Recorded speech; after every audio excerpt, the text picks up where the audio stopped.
Okay, here we go. No, that was such a horrific tone. I knew. Hi, I'm Eli. Eli? I teach creative writing at ACC. My background in writing is all genre fiction, horror, dark fantasy, that kind of thing. And I'm really excited to talk about this stuff with y'all. And that's all I'm doing for an introduction. Here's what I want to do with you guys. I want to know names, and then I'd love to know the last specifically scary book that you read. Ooh. That we wrote? Read. Read. Scary. Specifically scary. All right, book. where are you starting? Let's to my left. It's Maureen. I'm trying to remember what scary book I'm Maureen. Disclaimer was scary.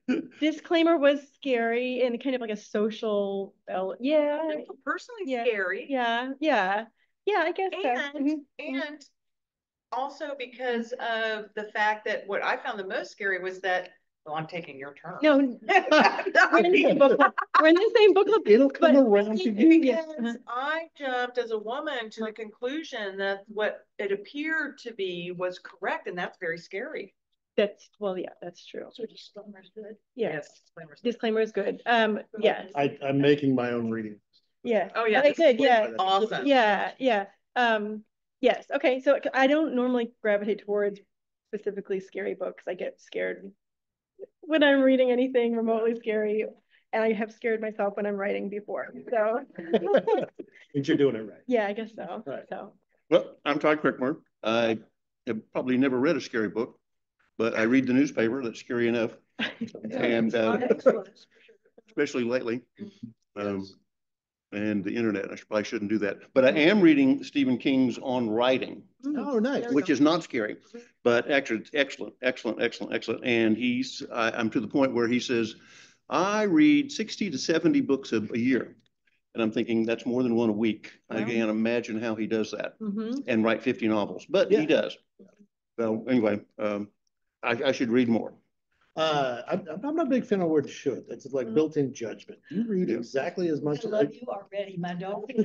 We've sworn we will not use the word should. Yeah, a wizard reads exactly as much as he is supposed to. Neither late nor early. On Writing's a good one. Okay, cool. Yeah. Something Wicked This Way Comes. Oh, yeah. Ray Bradbury. That was one of my, when HBO first came out, we had a VHS and it was one of the first movies that they showed. So we recorded it. And then I watched the movie adaptation, I don't know, maybe 1,000 times. Ooh. And now I teach the book. And, Really? Wow. I should read that. This is John Davis, by the way. He didn't introduce himself. Hello, John. Hi. Jane. Okay. Your turn, Jane. Do you want to? Jane, hi. Jane Thorne, yeah. Yes, Scary book. What's the last scary book that you read? I don't read scary books. I walked out of Hush Hush Sweet Charlotte at age 14. So then a related question. The most recent, specifically emotionally intense book.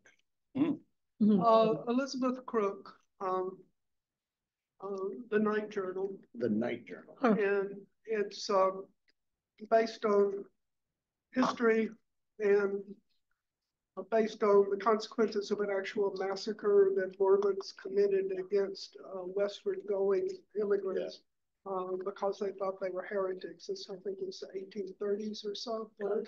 And they killed all men, women, and any child old enough to remember. And the children too young to remember were adopted and reared as Mormons. And then the main character in her book is the adult man living with this legacy. What is the name of The Night Journal. Elizabeth Crook, she is wonderful. And they made it look like Native Americans, probably. Okay, Sherry, we're up to you. Well, We're up to you.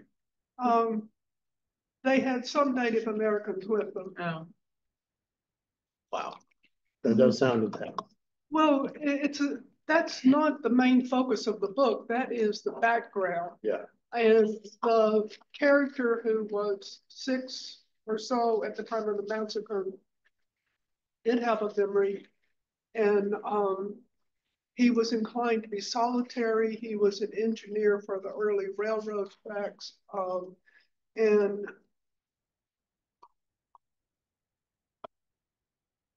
it's, she does a wonderful job, and it haunted me.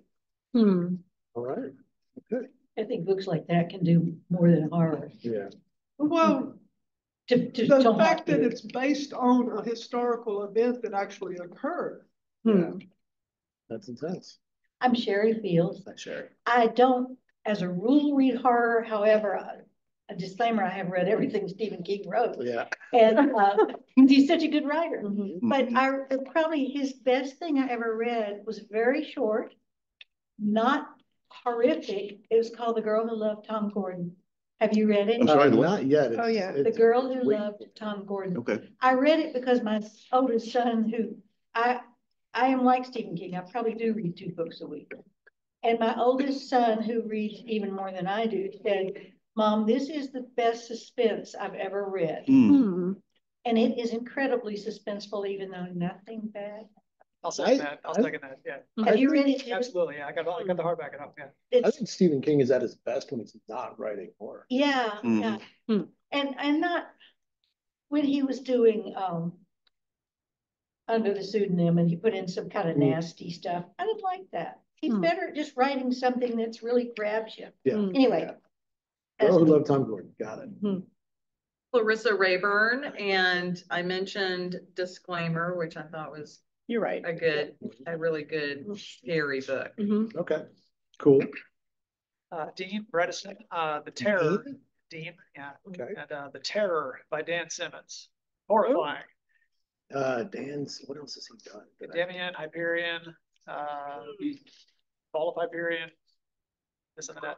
Anyway, this is about the quest to find the Northwest Passage in the 1800s. So it's an English Oh, sailing wow. ship that gets stuck in the ice for the winter and it's Oh. bad. The Oh, wheels good. Yeah.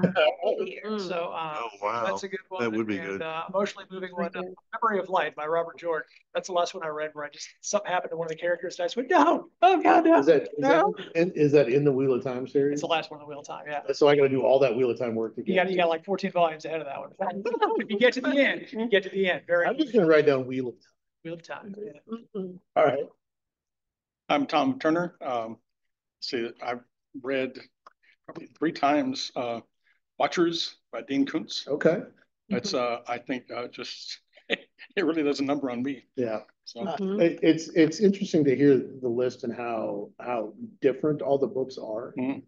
Because I want one of the things that we're gonna talk about is that how horror is at its core just an emotional experience, which is why, asking about an intense emotional experience, I think that what we end up doing is we end up using horror to get to other experiences. Right.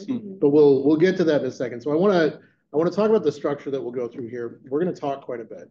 We'll talk about theory, talk about the theory of horror, ways that we can think about doing this stuff. And hopefully we'll do some exercises that resonate with you. If they don't resonate with you, you don't ever have to do them again. And that's totally fine. If they do resonate with you, or if there's something about them that you might take to the other writing that you do, by all means. I feel like anytime we can get together and talk about writing, then we're going to pull something out of it for what it is that we do outside the group. Does that make sense? Yeah. Okay. Yes. With that in mind, I am a fan of safe spaces and content disclosures, and horror deals with all kinds of things that we would not consider to be appropriate to glorify, to celebrate, to highlight. Our goal is not to glorify or celebrate violence or in any of its forms. Our goal is to accept that it exists and figure out a way to make it part of our writing as a means to a different end. Does that make sense? I'm sorry. But because horror does contain violence, or it does contain violation, we talk about these things in ways that make ourselves feel safe. So I want to make sure we say that out loud. And our overall goal, now having said that, our overall goal is to create a narrative skeleton on which you can drape the blood and guts of an effective story, dripping with suspense, dread, and terror. That's our goal. So we're going to start with the first foundational idea of horror. And I've kind of touched on this. Horror is an emotional experience. So our first writing exercise is going to be getting at that emotion. So what I want to do is I want to take 3 minutes. And I want you to think about and free write about what is important to you in your life. How many different things are important to you? What varying emotions do you feel when thinking about what's important to you? And we'll just free write for 3 minutes on that. What's important to you? What do you feel when you think about what's important?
Watching the last few seconds take off. Tick, tick, tick. This is how you extend a life, is watch a clock. That's how you not work, but Like sands through the hourglass. that's right. All right, and that's our 3 minutes. What's Victor Carey? So what I'd like to do with what you've just done is I kind of scan through that, and I want to look at the emotional words that you wrote down, and find the one that is most intense for you in your life. And so we talked about disclaimer being intense for a reason. We talked about the night journal being intense for a reason. What one of these emotions is most intense for you? The more specific you can get, the better.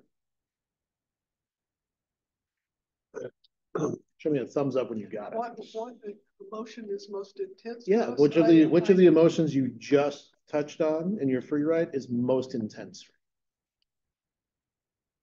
I've already written. Okay. Good. Okay, let's go this way this time. Tom, what, as far as emotion? Just give me the emotion. I think safety from emotional, from evil intent. Okay, so safety, good. I like it. Dean? I didn't understand we were writing about emotion. So I've got the pillars of what I'm about, but I don't have the emotional. So here's the hard part, right? You're on a deadline. Yes. Writers get Oh. deadlines. Yeah. Give me an emotion. Protective. Oh, I like it. Protective. Okay. Protective. Yeah. Okay. All right. Satisfied. Satisfied. Welfare of family, Well, emotion. welfare of family. Mm-hmm. I think of that as protective, Protection, yeah. but I don't want to take your experience away. Safety of people I love. Okay, good. All right. Utility. Okay. All right. That's intense. Utility? Futility. Utility. Oh, futility. Oh, okay. Yeah, that's pretty intense. I thought you hadn't paid your electric bill or something or yet. Exactly. She loves Not that. very practical. Loss of a child. Oof. What? I wrote that down. Loss of a child. Let's make that one emotion word though. I'm sorry. Let's make that one emotion Sad. word. Oh. That sounds to me like something you're definitely afraid of. Oh, yeah. So what is the emotion that goes with that? Loss. Okay. Creativity. Ooh, I like it. Hmm. I like it as a seed. I'm thinking about the emotion that would go with A that. good story told well.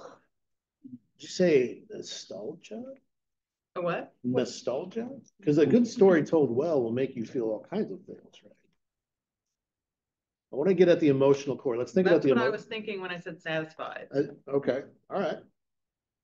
Satisfaction. Satisfied. Satisfied. I like that. Satisfaction. Okay. Okay. Maureen. Guilt. Guilt. Ooh, yeah. Okay. All right. I want to focus on these emotional cores because our job here. Now, I was the one that was raised Catholic. No, Our job as weavers of this fictional fear is to make sure that our readers feel a very specific emotion.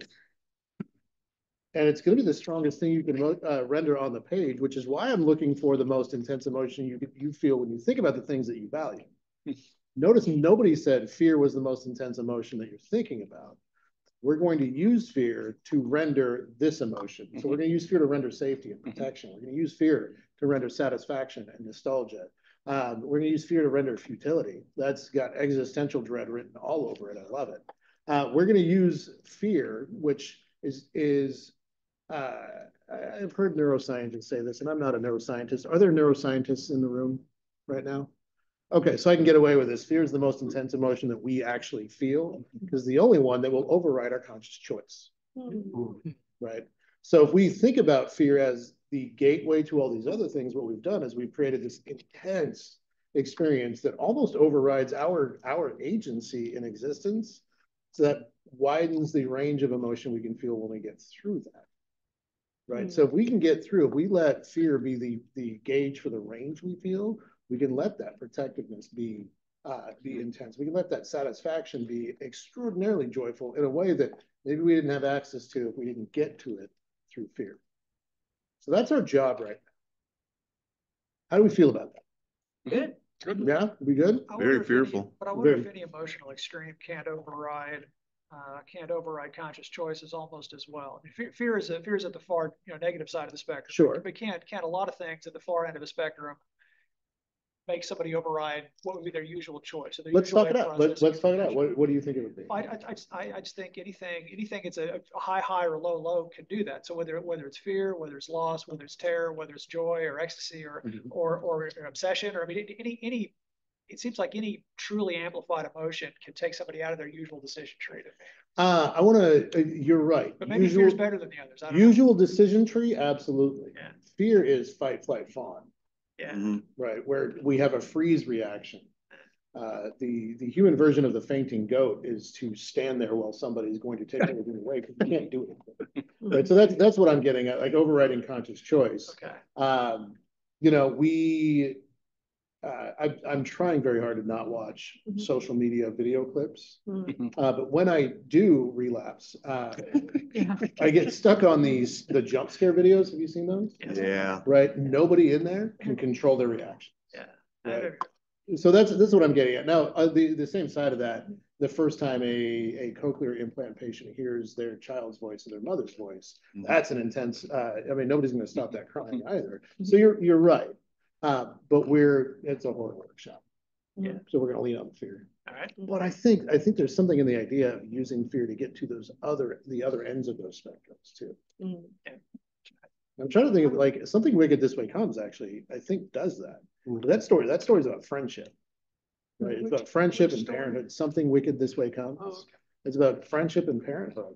And there's all kinds of positive emotion in friendship and parenthood, right? But he uses Mr. Nightshade and the article to get to it, right? Mm-hmm. I see fear as instigator of courage. I wish that was the case all the time. I've taught many military veterans, Yeah. Especially those from Afghanistan and Iraq. Mm. And yes, they were scared shitless, Yeah. but they did what they had to do to protect a fellow soldier. Yeah. I think that's true with parents as well. Yeah. Mhm. I think that is the one thing that can make you overcome anything, is if your child or someone you feel like that kind of protectiveness towards. Yeah. Yes, because we mothers call it the mother bear instinct. Yeah. We will attack someone. Yeah. I have Well, a 9-year-old daughter. I feel my version of that Yeah. every time I take her to the pool at my apartment. Mm-hmm. Yeah. So I think what we're getting at is that these are all varied experiences, but they're all kind of related to something we're afraid of, right? And I think that as we're trying to craft these very intense emotional experiences, using fear as the vehicle to get there lets us open up the range of things that we can feel when we get there, right? So horror is at its core an emotional experience. And it also kind of comes from, not kind of, it usually comes from some kind of violation of what we understand to be reality, right? Some kind of change in our perspective that is forced upon us, a distortion of society. I mean, you talked about the newspaper being scary, right? Distortion of society, distortion of nature, distortion of humanity, of physics, of space, of time. All of that creates horror. What that leads us to is that kind of a fear of the unknown is most of what horror is built on. That fear of the unknown, if we were to say the fear of loss of a child, which we've kind of touched on, what are we if we are not parents? And we're afraid of having to answer that question. I got a little, just saying it out loud, I got a little emotional, right? So it kind of comes down to this violation, the universe not being what we expect it to be. And with that knowledge, the fear of the unknown comes out of it. No matter how unrealistic or realistic your horror is, if you are working with fear in a non-supernatural setting, or whether it's all ghosts, vampires, and zombies having a party that we're not all invited to, the universe is not our friend. That's the message. The universe is chaotic, it's malicious, the universe is hungry. And all these forces in the universe want to stop us from achieving, want to take away that thing that we value. Right. That's where horror comes from. I'm getting a lot of these points out of Tim Waggoner's work. So I'll have a reading list for you guys at the end of this too. So if you want to follow up on some of this stuff, Tim Waggoner wrote a couple of books. They're both called Writing in the Dark. One of them's a workbook. The other one is The Conversation. And that's his take, is that horror is based on a violation of what we understand to be reality.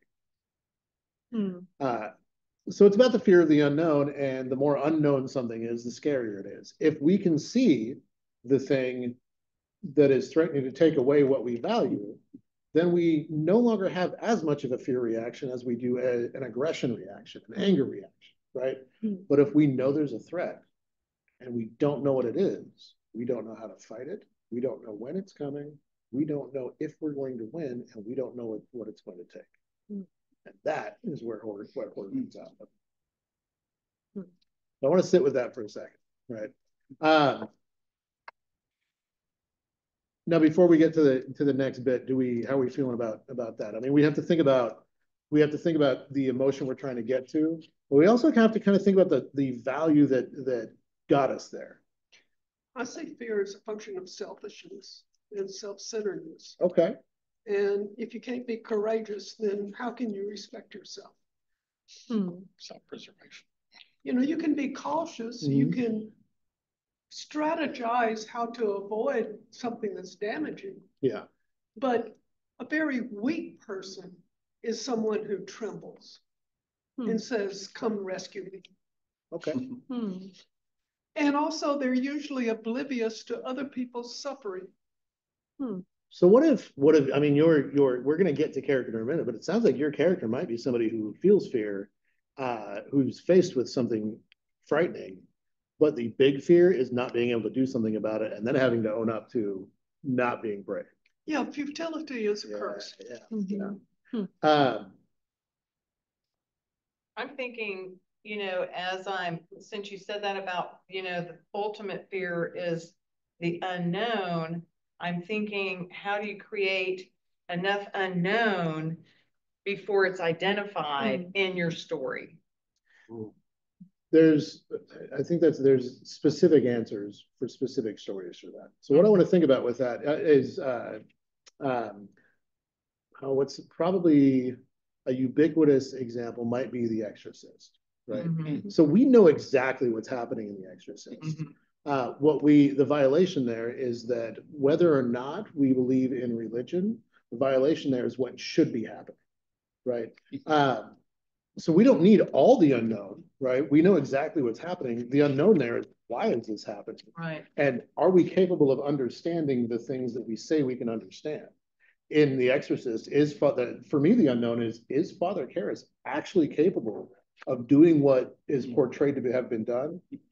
Or I thought it was the bullying that was happening before he goes and visits her, right? Oh, The Exorcist. I'm thinking of something else. Carrie. Oh, yeah. Well, I mean, so I want to finish The Exorcist example. Okay. Carrie's a good example too. Okay. So The Exorcist, I'm always struck by the fact that in any of the possession stories, did the priest win or did the demon let him think he won? Because like, how much can we actually understand? That's really a good point. Right. And it's kind of how I approach plagiarism in my classes. Like, I'm watching and you might think you got away with something, but I kind of let you this time. What happens next time? That's for me, the question about possession stories is like, okay, this time, what happens next time? That freaks me out. Carrie, the unknown, she doesn't know how powerful she is. Like, I don't know that she, at the beginning of the novel, at the beginning of the story, would agree that she was going to destroy the entire town. No, that might have scared the hair right off of her. Right. So the unknown there is like, how powerful is she? Can we survive? I do go for a little lighthearted something. Yeah, I like that. That ringtone. The unknown is, can we survive somebody who has this power that they cannot control? Right. It seems like the scary part to me is the bullying that leads to that amount of anger and vengefulness. Is that not the scary part? I think those because they unleash they're ingredients. They're ingredients, right? But I think if we were to take Carrie's supernatural abilities out of that situation and say, okay, we know that bullying exists in the real world, right? We also know that really poor parenting exists in the world because that was also happening. Well, that's right. There was no safe place for Carrie that wasn't Sissy Spacek. Right. And then Sissy Spacek even, I don't remember the character's name, I don't remember the actress, but even she wasn't that safe a space. Carrie had nothing. There was only one place that she could go, and that was to explode, right? We know what happens with bullied kids and abused kids, right? Carrie is the extreme example. And for me, the unknown is like, how far is she going to go? Oh, yep, she went all the way. And then can we stop her? And we're very lucky that she ended up stopping herself. You know what I mean? Can I go back to the idea that the universe is not as expected as a starting point for horror? So are you getting at that a strong starting position is that the universe itself or the rules of the game have an unexpected aspect to them that creates problems or danger? Or is it that there is, something with agency within the universe that is malicious or calculating or evil?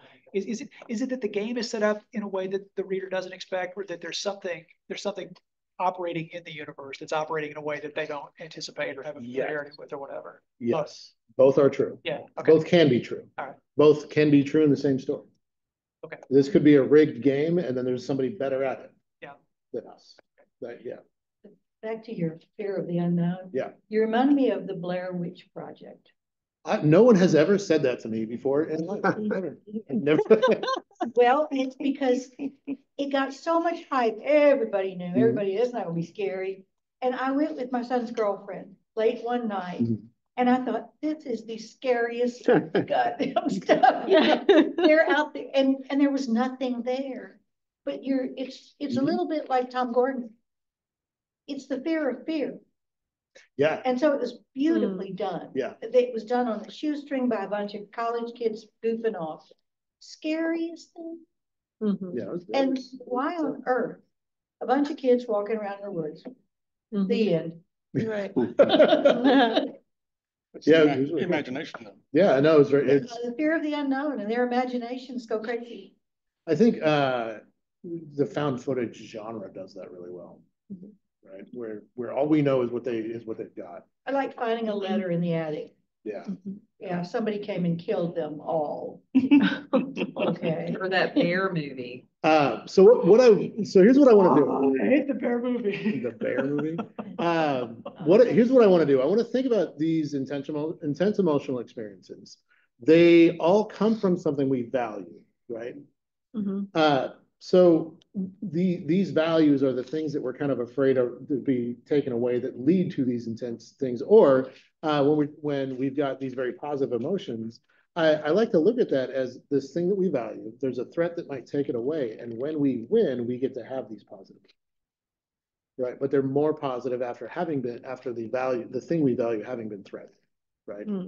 So I want to think about that in terms of generating maybe characters, maybe a situation. Can I say one more thing? Of course. About the film and the books that deal with things that you don't understand. Sure. It's probably more like I can read horror and not be in the slightest bit afraid or scared or anything. It's the thing that does it for me is I am a very realistic person. Realism is, I cannot escape it, it's there.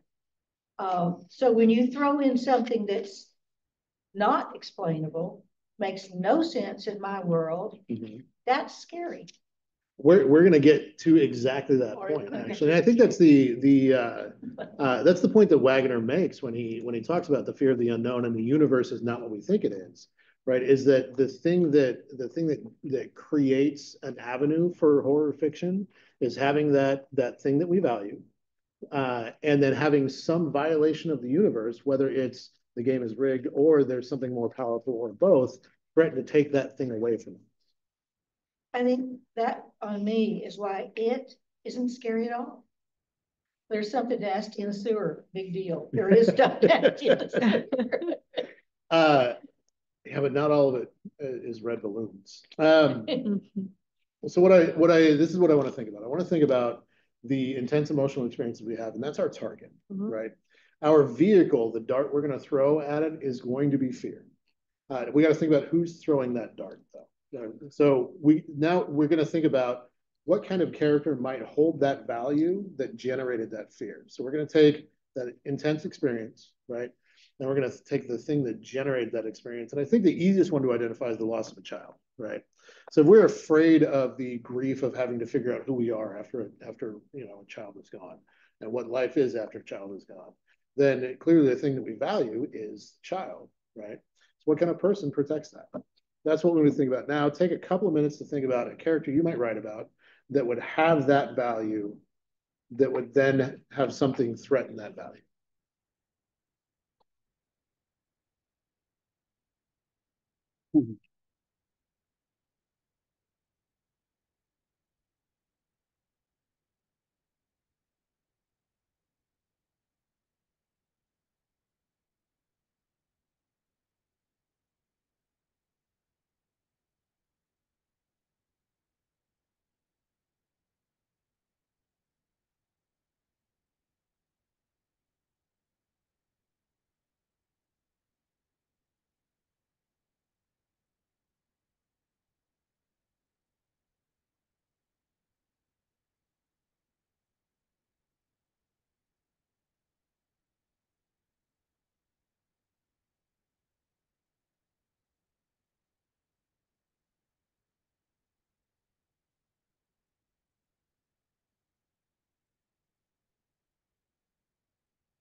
One more.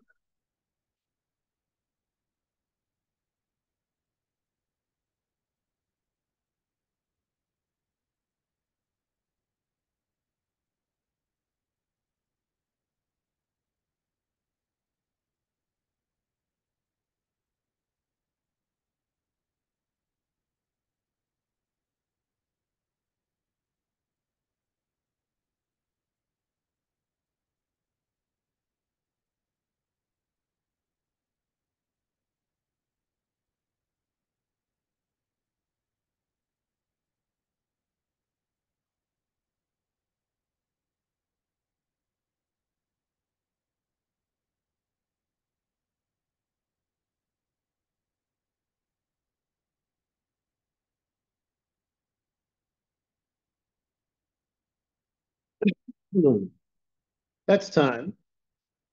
So let's orient ourselves where we should be right now. What we should have right now, we should have that target emotion. We should have the value that we hold that created that target emotion. Now we've got a character that holds that value that might be wanting to protect it or not want to lose that value. Are we all in that at that point right now? Okay, good. And that kind of brings us to the halfway point where our next steps will take us through some structure. And by the end of the next bit, I mean, we got some theory, we've got some thinking about things. Now we're going to get into the actual bones of it. By the end of the next bit, we should, by the end of that bunch, have a really kind of solid outline for what you might write a story about, right? But that is the halfway point. Do y'all take a halfway break? Is that what you do? We can if you want to. If you guys want to grab a snack. How we or a feeling? drink. Take a few. Good. Okay. So here's what we're gonna do. Are you good, though? I'm good, and I'm I have I'm Snacks, cold saving water, this. he's got everything. I'm all set. Yeah. Okay. So we've got the target emotion. We know what experience we want the reader to have, right? We want the reader to end up with that target emotion. We want fear to be the way they get there. Here's how we're going to build that up. Anybody watch Pixar movies? Oh, yeah. Yeah. You guys have you heard of the Pixar story spine? The story what? Pixar story spine. Spine? Spine, yeah. No. Backbone of every Pixar story. It's going to sound really familiar. Okay. So I'll read it out to you. It's really straightforward.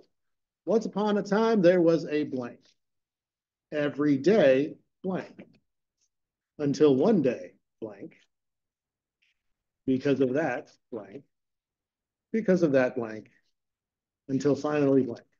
That's Pixar. All over the place. Everyone. Every single one. And it works every Pretty time. much like that with every story. I think the reason I like it for talking about short fiction is because it abandons B plot, C plot, it abandons world building, it abandons all of that for we're driving straight ahead, right? And it's every Pixar movie. One day, once upon a time, there was a toy cowboy. Every day, that toy cowboy's kid played with him until one day he got an astronaut for a toy. Because of that, the toy cowboy lost his fictional mind. Because of that, he had to solve all kinds of problems of his own causing. Because of that, he became friends with the astronaut until one day they were all buddies again. Got a friend in me, and then the theme song rolled. That's what. Then roll credits.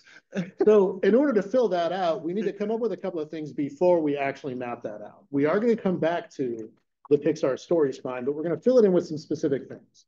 So here's what we want to think about. We have the emotional core, right? We need to think about two different things, two more things to add to this. This is more Tim Wagner. We need to think about a weird observation, and we need to think about an idea unrelated to the emotional core. Weird observation, unrelated idea to the emotional core. And I was thinking about this during that last free write. I was thinking about this. A weird observation. Those are giant chess pieces. They're very large chess pieces, right? They are. Right. Who's moving those pieces around? Little girl. Tiny people. Yeah, so tiny people, large chess piece. Yeah. Already we've got kind of a juxtaposition in what reality really is, right? This kind of stuff happens everywhere. Pen, right? What happens when I write something down with a pen? You misspell. My spelling is great, thank you very much. When we write something down with a pen, we take an idea out of whatever and put it on a piece of paper, right? Now, what happens if I write down chocolate cake and suddenly all the chocolate cake in existence is in my word? Mm. Nobody else gets any chocolate cake. Just weird things that might happen, weird ways, weird observations that might change how reality works. Stephen King actually has a short story in one of his, I think it's The Night Shift, where his word processor is about to break down, and he starts writing things down just random to get ideas. And so he writes, I have a cup of coffee on my desk, and a cup of coffee pops up, and he's like, what?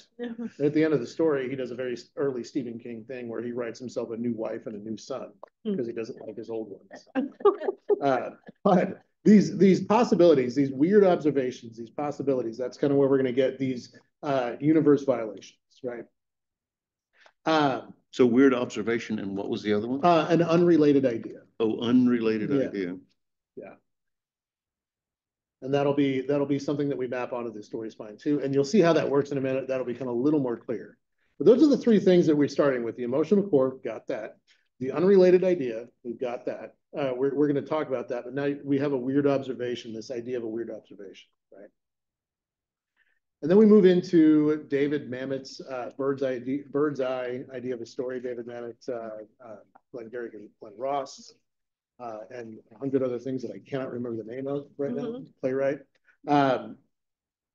When he teaches story, he's got a few things in mind, and these are just kind of the core of everything. And when I say the Picture story spine shows up everywhere, this also shows up everywhere. We need to know who our characters are. We need to know what they want. We need to know what happens if they don't get it. We need to know why this needs to happen now and what's stopping it. Who are the characters? What do they want? What happens if they don't get it? Why now? And what's stopping them? What's that last one? What's stopping them?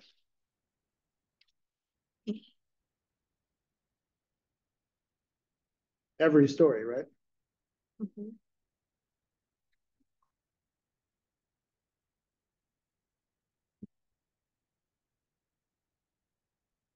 So in this chunk, this second half of how to scare our readers, we start with these elements and these ideas. And it gets us to our second big horror idea, which I've already said, fear is a gateway in a vehicle. It's not a destination. So we're going to use fear to get to that emotional core. We're going to do another free write, and we're going to talk about ways that we might threaten that emotional core. Are we ready? We're going to take 3 minutes, and I want for you to think about how many different ways the emotional core you've decided on can be taken away, can be threatened. How can it be violated? How can it be made unknown to you? Not yours anymore. How many different ways can it be taken away? How many different ways can it be recovered or won back? It's a lot. I look at that like planting a whole lot of seeds and hoping one plant. We can boil that down to how many different ways can that emotional core, that value be threatened? And how many different ways can you get it back?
Feel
free to keep writing, keep typing.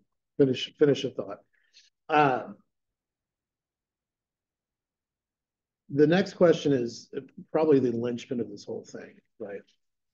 How does losing it and then getting it back change your relationship with it? Can't choose a relationship with it. The reader? How does losing it and then getting it back change your relationship with it? Yeah. We don't have a reader yet. Oh. Losing the emotional core, losing that thing, Right. change your relationship with it. That one I'm not going to time.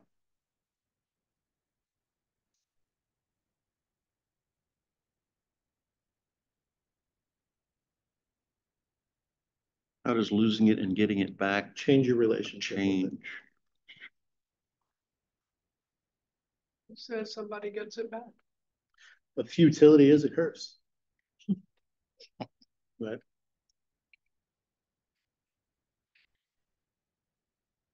I think the idea that seeking to get it back, knowing it might change our relationship with it, is enough motivation, right? But I'm a big fan of a tragic ending. Really? Yeah. You don't write romance, do you? Who says romance isn't a tragic ending? There's a certain bravery in facing the impossibility. Wow. What's that? There's a certain bravery in facing the impossibility. Yeah, yeah. So I want to give you kind of my example, and then see if that resonates, or see what we all came up with. And this whole thing, I like to tell my students this part of the process where we are brainstorming, generating ideas. This is all discovery. We are hunting around in the dark with a flashlight. And a lot of times with other genres, we might be looking at the world and saying, how can I render my perspective of this thing that is in the world to other readers with a change to it, right? With this stuff, we're kind of rooting around in our own little shadows and crevices and dark corners with a flashlight. How can I turn this fear that I have into an experience for somebody else? For me, my example of the emotional core is in a story. If I'm one of the things I lean on a lot is the idea that a child's parents failed them, and that experience made the child determined to never fail their own children, no matter what it takes. Now that child has grown, and as a parent, that parent's greatest fear is that no matter what they do, they end up failing their children in the end. So there's that futility too, right? So we start with this maybe personal experience, personal fear, and turn it into the emotional core of the story, right? And then we get to what threatens that thing. So we talked about how many different ways yours could be taken away, right? And how your experience with whatever it is that can be taken away would change if you lose it and get it back, right?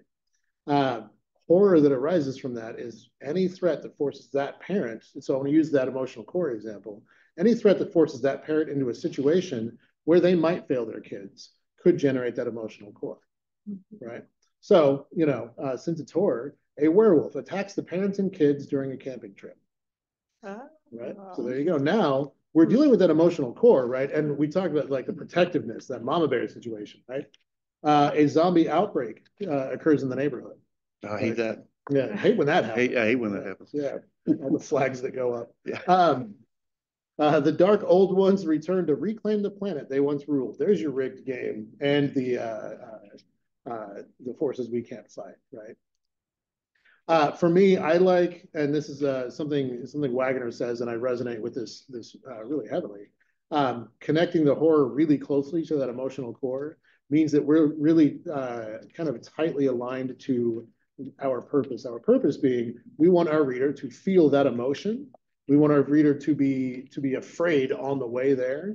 Tying the horror to that emotional core helps us do that. Right? So I would create a horror that embodies the parent's ultimate nightmare. Not only are they fated to fail their children, all parents are, right? We have been for millions of years, all the way back to the earliest proto-humans. That's where that horror would come from. Now we get to play with the existential ideas of we're always going to fail our children, or we do the best we can. My therapist likes to tell me that good enough parenting is what the situation is. Or I fall back on my overachieving, like I got to be perfect every time, and then that's scary enough on its own, right? But what we looked at there was that emotional core, right? And then we looked at the things that could take it away, and that gets us to our antagonistic forces. So we're gonna have another free write. I like to call this one Monsters and Villains and Neighbors. Oh my. So what I'd like to do, we'll take a few minutes. I want to take 5 minutes this time. 5 minutes this time.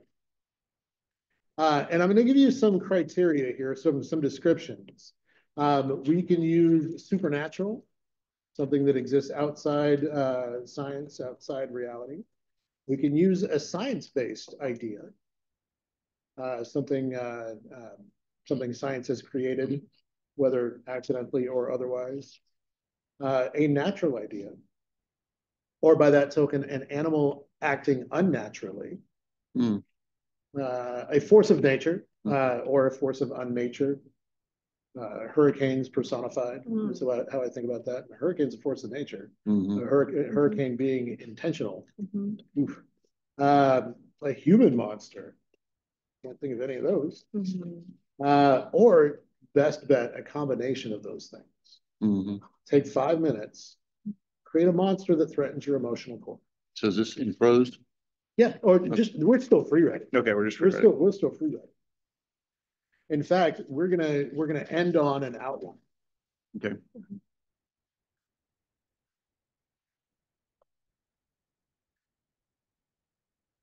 Just we're creating this. Create a monster that's gonna take the stuff you love away. Okay. Yeah.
1 minute remaining. I thought you said we had 5 minutes.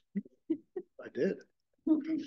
Well, you don't have 53 seconds to finish Oh my God. creating your world-destroying monster that ends all things. These things, when we create things that are actually real instead of fictional, I mean, it recalls just that fear that we felt at that time of our life. Yeah. It's amazing. It's amazing. A lot of people who aren't close to me ask why I write horror, and that's why. It's because you get better at it. What did Tom just say that I'd love to hear what you said then that you do it. 15 seconds, we'll have the louder conversation. But yes, we should. It's an important.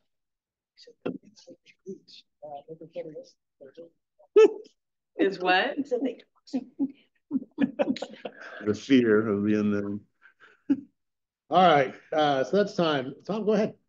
I was just saying that if we write about a monster or some event that made us fear, if it's from our real life and not a fictional thing, it makes us recall that fear that we felt at that earlier time of our life. I mean, it becomes real again. I mean, we may have just shuffled it off in the back of our head and not remember it, but start writing about it again, and it makes you recall that fear that you had at that point.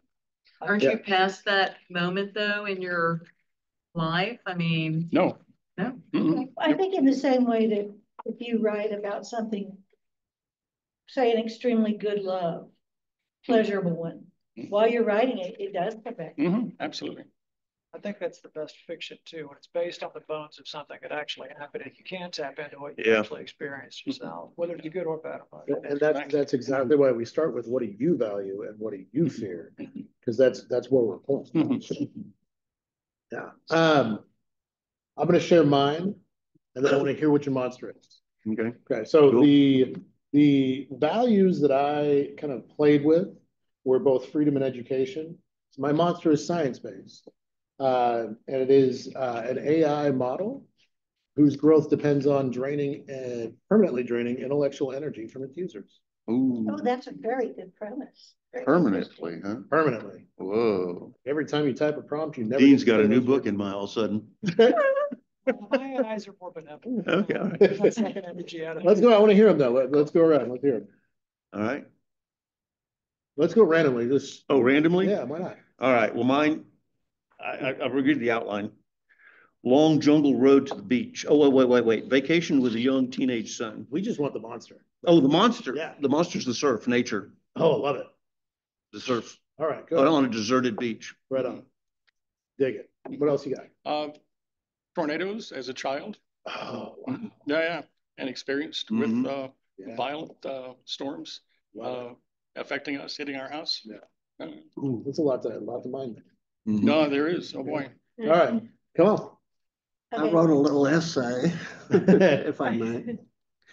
The nightmare seemed so real. I walked through the fog, not knowing what was ahead. As the fog slowly lifted, I could smell the monster before me. Two red eyes stared hypnotically at me.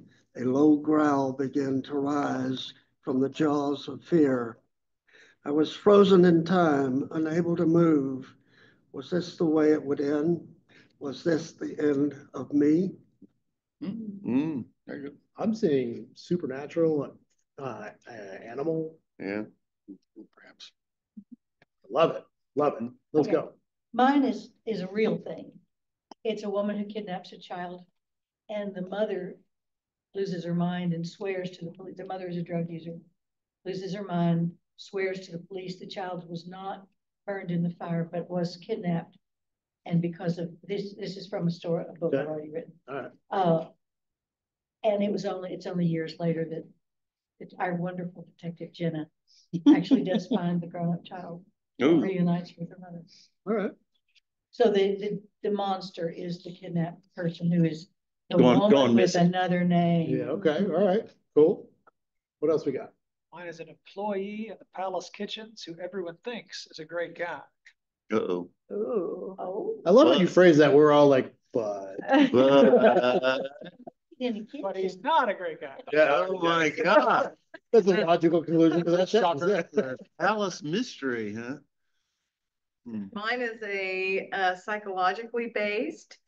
My monster's an angry, scared, scarred, vengeful, deceitful, with emotional swings between regret and violence. He never knew who he is or what was supposed to be. No father figure, just brute authority, no emotional connection. Mother taking her anger out in passive ways that emasculate him.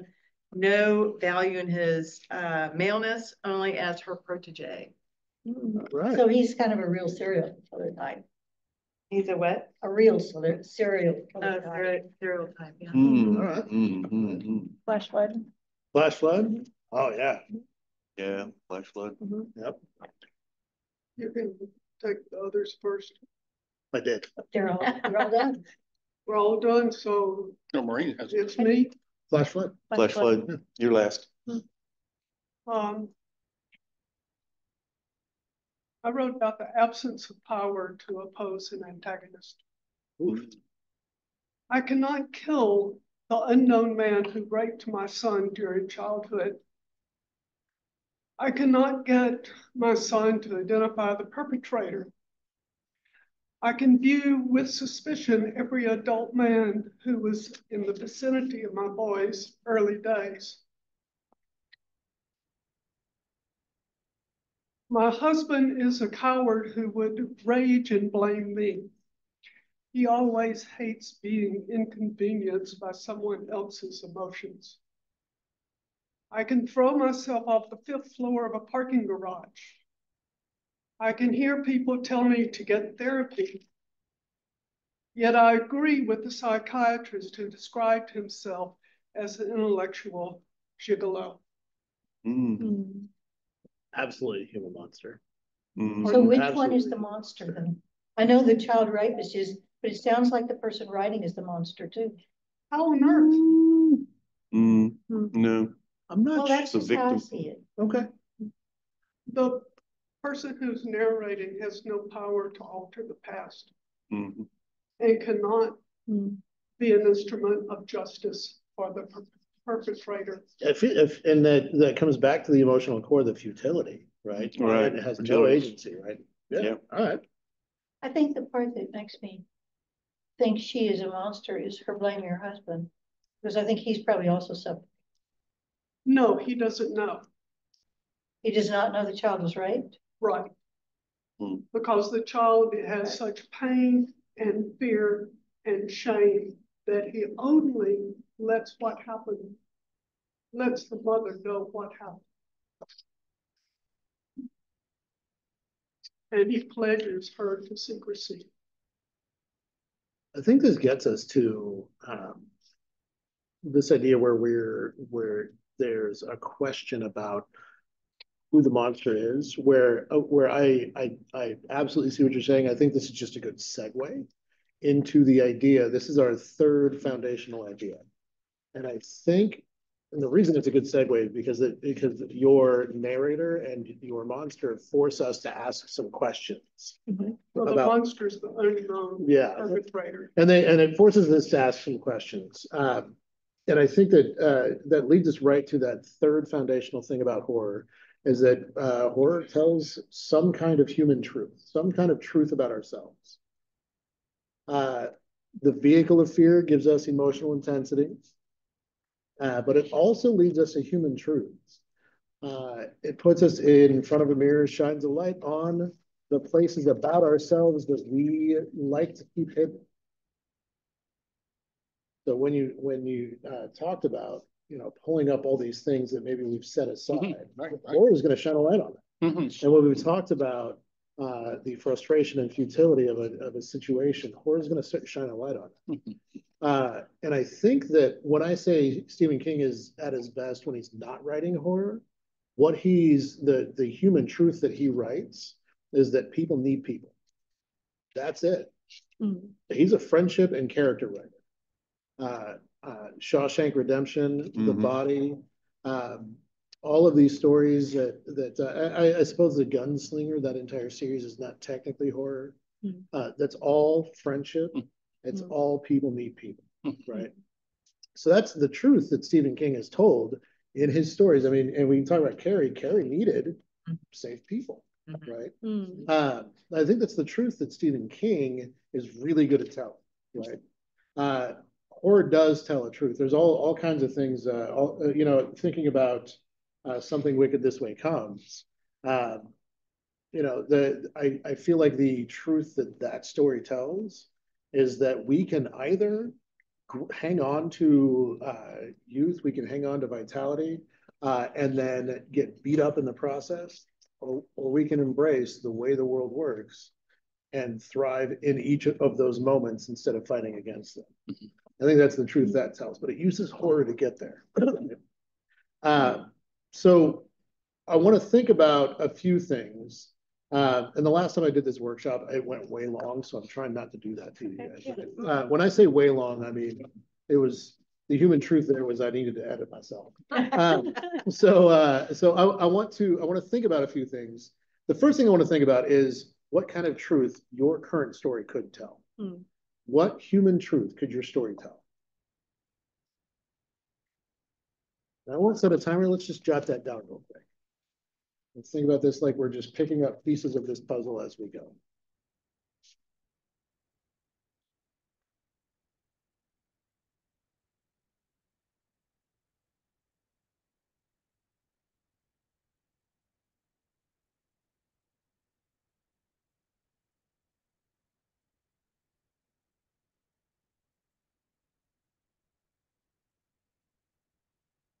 Could also think about this like the lesson, but I don't love that phrasing because I don't like the didactic nature of that.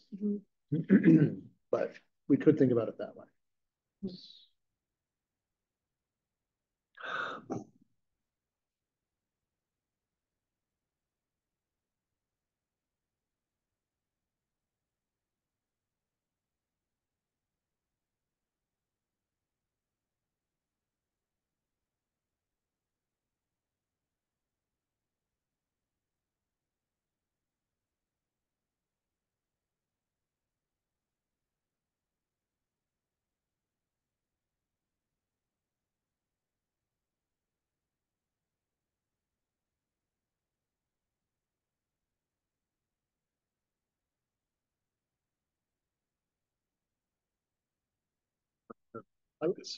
Yeah, it's a very good exercise.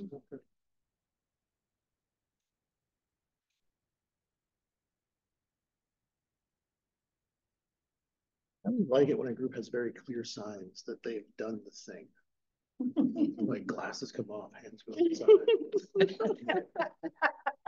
You're easy to read. I'm so used to students who are pretending to work the entire time and not doing anything that they're afraid to not look like they're working.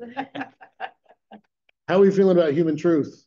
Good. It's good. Okay. That's good. This has been really great as far as those of us who do not write horror, tying some of our ideas into this. Yeah, I mean, so very helpful. One of the things that I like to talk about, and when I say like to talk about, like we'd be here till like Friday, is that literature on its own, like as a whole, all of these stories, no matter what the genre is, they do a few very similar, very basic things every single time. We read about characters who have a problem. Those characters try to solve that problem. They are either successful or they aren't. We have an emotion about that experience, and then we are hopefully changed by that experience. Doesn't matter what the genre is, right? This is just the way that horror does this, right? I want to think about the human truth. And then we're going to get to plotting, and then I'll have a few more things to say about the way we would fill those things in, right? For my AI monster, the human truth that I'm working with is that we choose our paths. Because the thing that the AI monster cannot do is force us to put a prompt. Right, so we choose our paths. That's the human truth I'm working with. Where do we want to start? Do you want to? Sure. Okay. Sure. I just think that in my story, as far as the fear goes, is people want to control their situation. Control yields safety. Control yields safety. Love it. Oh, yeah. I've got that there is no upper limit or no defined limit anyway to the resources that a man will expend for core things, that the only limit is the availability of resources. Okay. I like that, yeah. Mine is that people are extremely complex and capable of great selfishness. Oh, Great selfishness. You against that? Yeah, I don't should think I stop can. reading the newspaper. please. Mine It's unhelpful. goes along with yours, we choose our path. I put repercussion. Everything that happens, something else happens. Okay, In the story I wrote, when she steals the child, 25, 30 years later, she is murdered because of it. yeah. Ooh. Consequences. She chooses her path. Yeah, Mm, okay. Yep, yep. The human truth I found is unfathomable evil.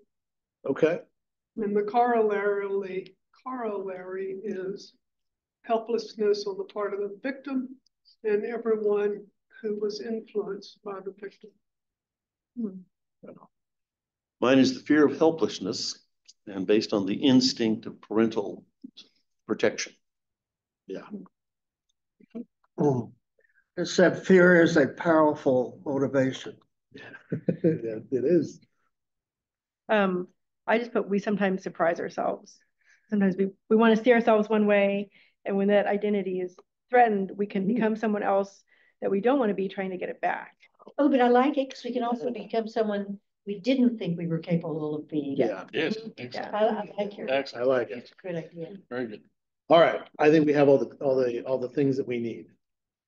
Okay, so we've got characters that have emotional needs, right? We've got a thing that's going to get in the way of them achieving their goals, something that can be taken away. And we've got an emotional truth to tell, right? So here's how we want to work all these things in. And this is kind of the culmination, the whole goal of the conversation is a rough outline.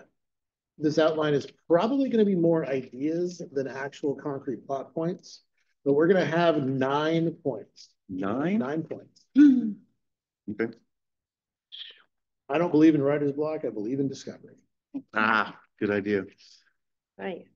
Also that we choose our paths. All right, are we ready? Yeah. Okay. Sorry, 8 points, but that's okay. Once upon a time, there was here's your character. Right, character in big caps.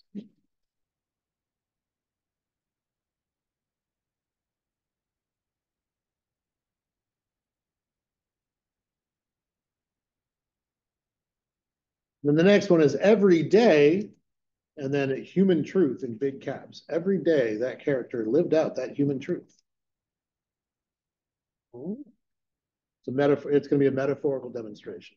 Say that one again. Every day. Remember the Pixar story spine had us go every day blank. So this is the normal world for the character. This is what the human truth looks like in the normal world for the character. Every day, human truth.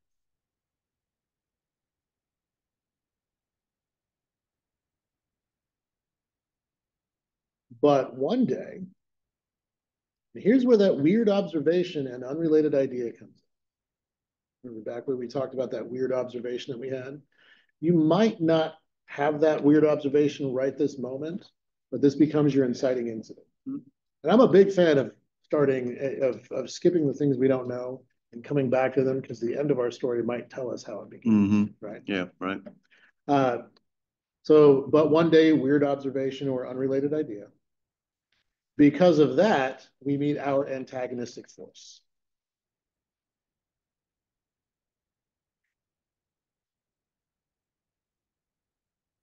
Because of that, We meet our antagonistic force. That's the monster that we created, right? The monster.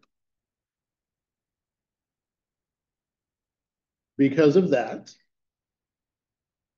we have conflict where the characters run from danger.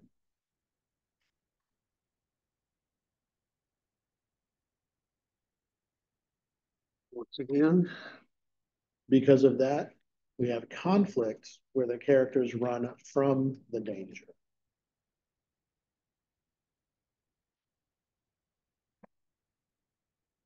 Because of that, It comes back to that consequences human truth, right? Because of that, the characters are forced to face the danger.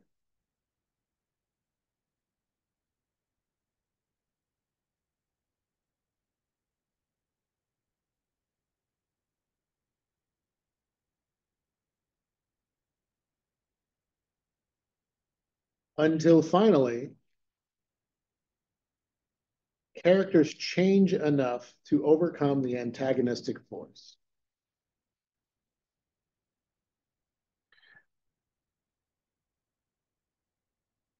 Until finally, characters change enough to overcome the antagonistic force.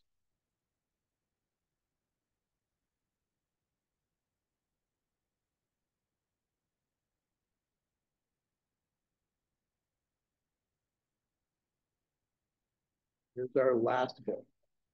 Oh, I'm out of paper. There's an entire notebook there. What are you talking about?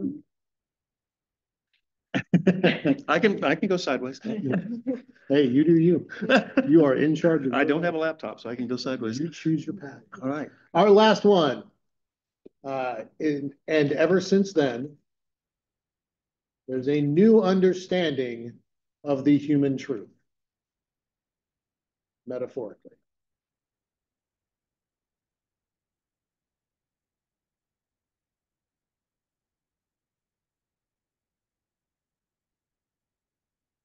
New understanding of The human truth. human truth.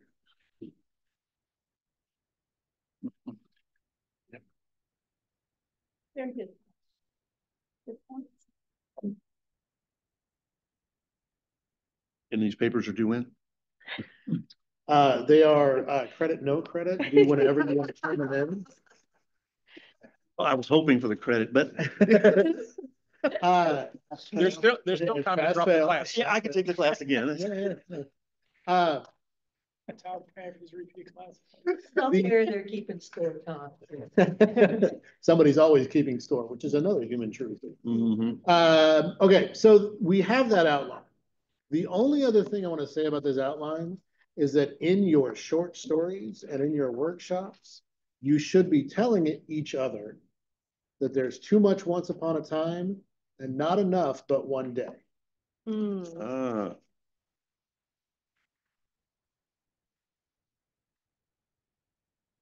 There's too much once upon a time and not enough but one day.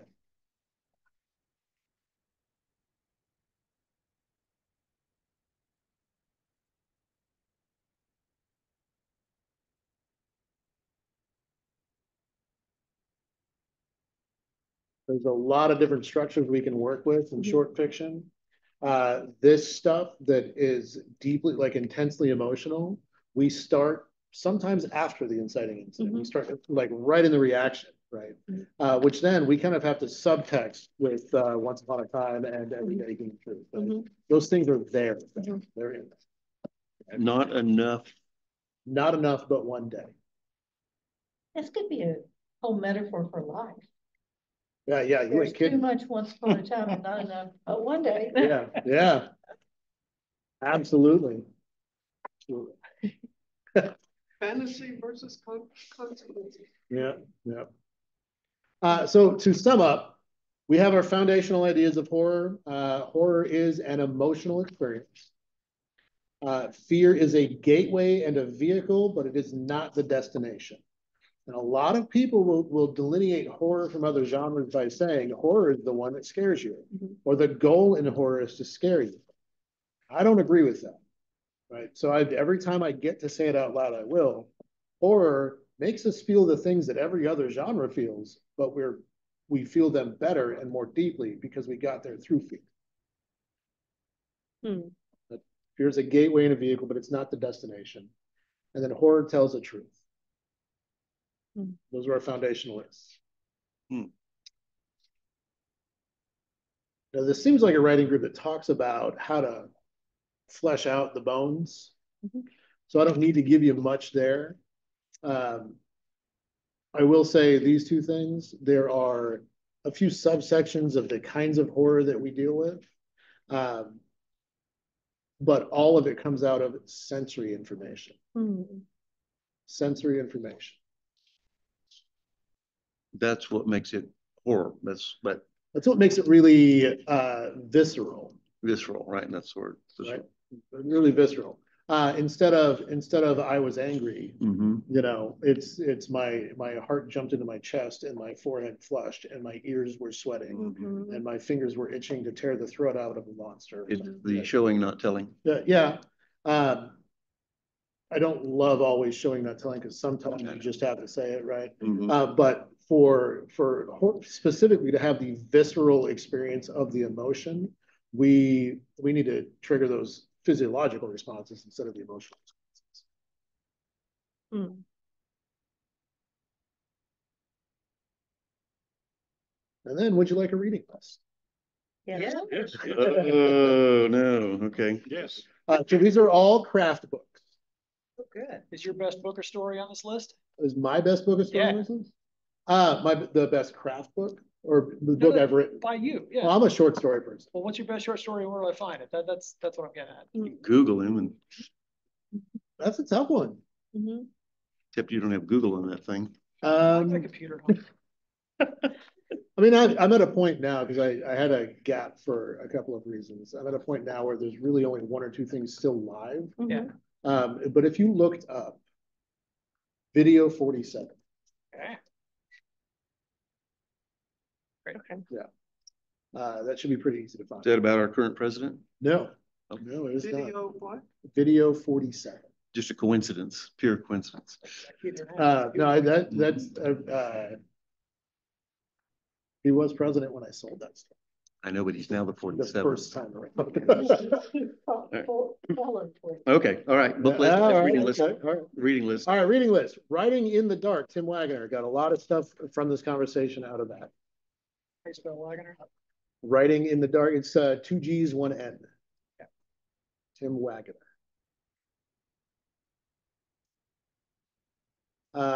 The book On Writing Horror.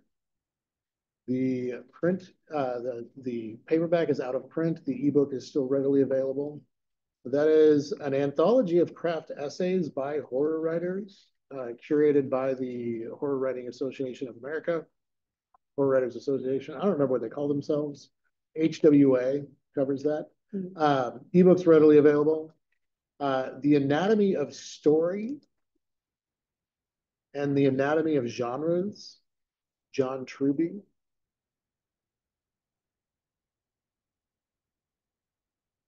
Story Genius and Wired for Story, Lisa Crone. CRO. HN. I mean, how do you spell Lisa Crone? CROHN. The title? Those are Story Genius and Wired for Story. I love those because they're about psychology instead of writing, but they're about the psychology of story and why we gravitate to certain things. Oh, that sounds very interesting. Yeah, that does sound good. And then a book of essays called Thrill Me by Ben Percy. Thrill Me? Thrill Me. I'm going to make sure that the library can get as many of these as we can. Okay. Also. And the one that you're never going to keep on the shelves when it shows up. Yeah. It's called Wonder Book by Jeff Vandermeer. Wonderful. Wonder Book? Yep. And that one is not what the only ones on here that are horror specific are Writing in the Dark and On Writing Horror. Thrill Me is thriller, fast paced, some scary stuff. Wonder Book is an illustrated book about imaginative fiction, so it takes you through creating creatures, creating an environment, creating world, and it's gorgeous and it's fabulous. And what is his name, Jeff? Jeff Vandermeer. He is a fantasy writer. I can email this list out to our group also. Yeah. Okay. Oh, that sounds so interesting. Look at that, 6:30. Wow. On the beat. Whoa, that's good. You're good. You're good. We've done this before. On the beat. He teaches undergraduates. That's If a you're not all the writing time, then they'll let him hear it. Another professor. So Oh, yeah. nice. And I took horror and literature at ACC like a bazillion years ago. Somebody That else long was teaching ago. horror there, right? It was a long time ago. Wow. Yeah. Wow. Well, thank you. Thank you so much. Sure. Here, I feel like we have so much that we can kind of keep working on with all of these ideas. We could keep working on this for a Really while. got a lot of good information. Yeah. By the way. Louise was online, Carl was online, and my mom was online. I did not do a great job of saying hello to online. So I apologize. We're recording it, and that way anybody who missed it or anybody who wants to rewatch it can. And yeah, Because every genre has an element of fear in it. That's so something, this is a conversation that a lot of my, not my current colleagues in my current department, but a lot of just academics hate to have with me. You're right. Fear is everywhere. You know, we could say romance, the inciting incident is the fear of not being with somebody. Yeah. the Right. fear We could again of say loss. crime drama is the fear of not finding the person before the next victim. Right. Mhm. So all these genres, even, and this is a term I hate, literary fiction, right? There's a fear of not having a solid identity, right? Or of not achieving the intellectual goal, right? Or of having really it's about having a mundane perspective on the world. Because I feel like anything that's labeled literary is trying to change how we think about the world by playing with our brains instead of our hearts. And then I'm like, well, yeah, but that's not how we work. We don't, you know, that's not how we work. So anyway. Well, thank you so much. thank you very much for I'm being glad we here. did this. Who made this? Jane made that. Jane made Thank you, Jane? Jane, for making that. I saved this for last because I was very excited. It's very good. Thank you for making that. And Louise and Mom, thank you for being here online. It's good to see you, and we'll see you guys soon. Okay. See you. Mom made it. Yeah.